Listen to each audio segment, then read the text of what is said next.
Welcome to the Château de Lalande, a 16th century chateau in the heart of France. Join us each day of Advent as we get this 19-bedroom home ready for Christmas. We'll be cooking, decorating, and discovering Christmas traditions from all over the world. Welcome to Christmas at Lalande. Welcome to another day of Advent here at Lalande in a pretty smoky kitchen because Michael Petherick has got our old stove up and running for the season, and we are going to prepare a festive afternoon tea. So we're going to be preparing some Christmas festive scones, and we're going to be basically jazzing up the normal scones. So instead of sultanas, we're going to be using dried cranberries, and we're going to add a little bit of mixed spice. Instead of jam, we could use some festive mincemeat. I love the idea of that. I really love it. And how about, instead of just clotted cream, we do a kind of brandy clotted cream? Brandy clotted cream on a festive scone. That sounds perfect. Why have I never eaten that before? Oh, I don't know, but maybe we just invented it. I think we did. We've got some nice patisseries. Obviously, we're in France. We're not going to make patisseries ourselves. That would be insane because they are just amazing. They are from here. the boulangerie or the patisserie. Let's see what we have. Let's have a look at Oh, yes. Oh, yes. Yes. Yes, we've got eclairs. We've got what are these? They're millefeuille. But what on earth is this? I have no idea. I've never seen that before. This is a Paris-Brest religieuse. It's got a little what do you call it? Lemon meringue. Lemon meringue. I like the look of this one. This looks really nice. Oh, okay, so we don't need to make those. We do, however, need finger sandwiches, and I am all over that. Okay, you do the finger sandwiches, I'll do the scones. And whilst we're doing the cooking, Philip is creating the perfect afternoon tea table, which he'll be showing us a video over on his channel. Now, the British are famed for their tea drinking, and they've been drinking tea avidly since around the 1660s when King Charles II made it fashionable to drink tea. But they weren't doing the full afternoon tea ceremony until the middle of the 19th century. And we have the Duchess of Bedford to thank for that, because people in those days would eat fashionably late at about 8 p.m. and luckily for all of us, she would get a little bit peckish before then. So in the mid-afternoon, she would ask her staff to bring her some bread and butter, some cakes and pastries, and a cup of tea. Her friends all started to think that this was a rather glorious idea and joined her for it in the afternoons, and so the afternoon tea ceremony was born. Although most people don't have afternoon tea every day in their homes, we love going to the hotels for these special occasions like the Savoy, the Ritz, Claridge's. They're famous for their afternoon teas, and also maybe going to little restaurants or cafes in the countryside where afternoon tea is still served. Traditionally, it's served in 3 tiers. 1 tier of scones, and Michael, you are all over the scones. I am. 1 tier of pastries, which we have dealt with by going to the local boulangerie, and 1 tier of finger sandwiches, which I'm doing because that's my favourite bit. I like the savoury. I'm making 3 different types of sandwiches. So there are many traditional varieties that you keep finding at afternoon teas in England. Usually egg and cress. I'm not doing that one because there's no cress that I could find, but I'm choosing 3 other very traditional ones. Roast beef and horseradish. Ooh. Smoked salmon, and with the smoked salmon I'm going to make my own tartare sauce, and of course cucumber sandwiches, Yes. which some people make with cream cheese, but I think that's a little bit wild. I'm a purist. It's going to be with salted butter. But first I'm starting with making my own tartare sauce. We don't have any, and I don't want anything too heavy anyway, so I'm going to add some dill to this, some chopped capers, chopped gherkins, and maybe a couple of little chopped onions, but I'm actually eating them faster than I'm chopping them. Of course you are. They might not make it in. Meanwhile, over the side of the kitchen, there's some serious cranberry chopping action. And I've finished my homemade tartare sauce, which is just gherkins, dill, and capers. I'm buttering one side of the bread, then putting the smoked salmon on in a very nice little square. And as you can see, there's no crusts on the bread. That's very important. And then I'm adding just a thin layer of the tartare sauce. Why is it important that it has got any crusts on the bread? Oh, it would be terribly uncouth to have the crusts, Philip. That would be madness. Is it because you don't like crusts? No, for an afternoon tea you don't have them, and then you cut them into finger sandwiches. So these will be cut into 3 sandwiches. Okay. You have to get the filling right to the edges, so it's very, very neat. So these might be, Stephanie, a little heavy on the mixed spice. Oh, with mixed spice? Well, I thought 1 teaspoon would be, well, not enough. So I added another teaspoon and then another teaspoon. So. Oh yeah, the kitchen is starting to smell very Christmassy. That's what we want It's anyway. Taste very Christmassy. And before closing each one, I'm giving it just a little squeeze of lemon. And I'm going to add some black pepper. My smoked salmon sandwiches are all made. I'm going to cover those with a very lightly damp tea towel so they don't dry out. And how are things going with you?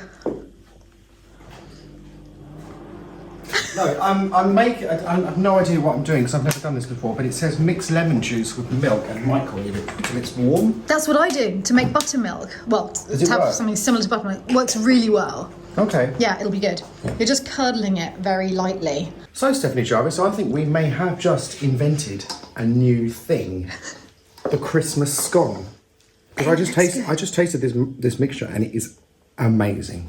It's good. Honestly, it's amazing. I think it's a good idea. And also using mincemeat instead of jam. I think that is a stroke of Yes. genius too. So dried cranberries and mixed spice, and it just Vanilla tastes, essence. Vanilla essence. It tastes really Christmassy, and it's still a scone. Just All right, let's see how they come out. okay. Right, I need to knead them, but not too much. I'm getting on with the cucumber sandwiches now. Ah, marvelous. Here I've made the cucumber a little bit thicker than you would expect because I'm not using the cream cheese method that's just with butter and it wants a little bit of crunch. That's how I like it anyway. And can I just say that your finger sandwiches should be 2/3 bread and 1/3 filling. So you're looking at having quite a thick amount of filling in the middle, and in this one you haven't got any kind of sauce to make it that thick. So I'm not going to quite make it up to 1/3, but I'm giving it a little bite. Don't forget the salt and pepper. Cucumber without salt. It's not a foodstuff as far as I'm concerned. Just so you know, I'm actually really bad at making scones. Well, we're going to find out, aren't we? Really bad. They never rise. You're But I gonna didn't need use this. never used this recipe before. Remember not to over touch it. Barely I touch the dough. I haven't. It's barely. Yeah, if you need it, falling apart. it's game over. Okay, right. Okay. They look really cute. Yes, well, apparently when people come to garden parties at Buckingham Palace, they serve them mini scones. A little morsel. A morsel of scone. Yeah. A festive scone morsel. Michael has put the oven on, which is fantastic. It's so lovely and It's warm in the hot, kitchen. but I don't it's- think it's hot enough. But it's not 220 degrees Celsius No. yet, because I only lit it 4 hours ago. It's going to take a lot longer to get up to temperature. Tomorrow to get the hot. Yeah, It's use hot, this though. one. Oh my word, it's very hot. Have a look. Have a look inside. Definitely. Don't get too close, just in case a wash of flame comes out. Oh, no, it's good. Ah, That is a perfect glow. I think I need to put a bit more fuel in it. Oh, this is lovely. We need to put something to slow cook in it because scones need to cook very quickly. Hot and very fast, yeah. Yeah. So Stephanie's having a little sulk right now. This is a Christmas salt. Christmas sulk because Stephanie doesn't have any horseradish. I'm going to have to use mustard. But there's horseradish in the garden. Yeah, but it's dark and it's cold. We've got a light. And you've got me. All right, Do you know where it is? I know where it used to be. I know Dan took a lot out because it tends to rampage, but I can recognise horseradish. Yeah? Should we go? It's quite hard to dig up. We've got a nut. Can I just cut some off of it? It's a root. Fine, let's go. Let's go. Come on. I like your enthusiasm, your Christmas enthusiasm. Right, here we go. This is it. I like your devotion to our Christmas afternoon tea. Okay. Because this is devotion. Come on, going out in the dark. We're definitely going to need a spade. Where's that? If I were you, I would try the greenhouse or that little shed down here. Okay, you see if you can find that. I'll see if I can find some horseradish. Now so it used to be here. Right, just need I need the light. I can't see. Okay, I'm coming with you. Spade. That's a spade. But where's the horseradish, which was definitely here in the past? Where's it gone? Oh, horseradish. There's some beef waiting for you. That's fennel. No, fennel. It's a big leafy thing, horseradish. Not that. That's cabbage. I might actually have to phone Dan. Dan! Where's the horseradish? Dan! Anything over here? Could that be it, actually? Over there in the corner? No, that's not. No, don't dig that up. What is it? It's just an ornamental. Ah. Useful. Lovely, lovely night for it. Freezing.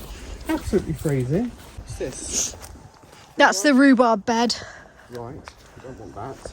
Horse radish. Right. The radish of the horse? Maybe a horse could sniff it out. We don't have a horse, so you're allergic. What about over there in the spillover bed? There's a spillover bed over here. Yeah, where they've put things temporarily. See our new trees? Ah, what is it? It's an ornamental pear. As opposed to one you can eat? Yes. You can't eat it? No, you can just look at it. Oh, what's the point of it? That's what everyone keeps saying. Apparently it's a nicer shape. Oh. I thought it was for blossom, but no. Okay, there's no horse. Dan! Dan! There's no horseradish here. Back up this way. Haven't seen any yet. There must be some. Oh, there always was. We had magnificent horseradish. You can tell how often I use it. Afternoon tea is now dinner, I think. Is it? No, that's artichoke.